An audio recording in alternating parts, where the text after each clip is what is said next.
Watch. The National Weather Service has issued tornado watch number 540, effective until 3 a.m. Central Standard Time Tuesday.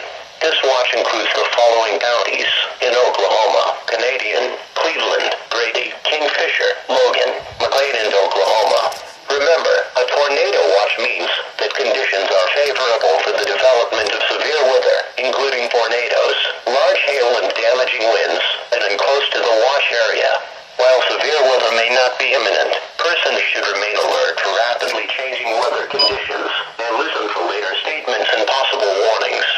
Stay tuned to NOAA Weather Radio, commercial radio and television outlets, or internet sources for the latest severe weather information.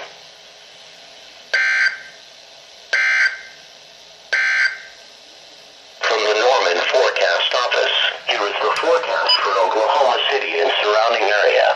Tonight, thunderstorms likely until midnight, then thunderstorms after midnight. Some thunderstorms may be severe. Lows in the lower 50s. I did not expect this. While I was playing Geometry Dash, Thunderstorms in the morning. Highs in the lower 60s. Southwest winds trying to create a shake effect, I heard these radios go off. Tuesday night, partly cloudy, colder. Lows in the lower 40s. It made me shake a lot. Sorry. Wednesday, sunny. Highs in the mid 60s. It was a tornado watch. Miles an hour. Wednesday night, clear. I know that severe weather with tornadoes was possible, but still, I got scared.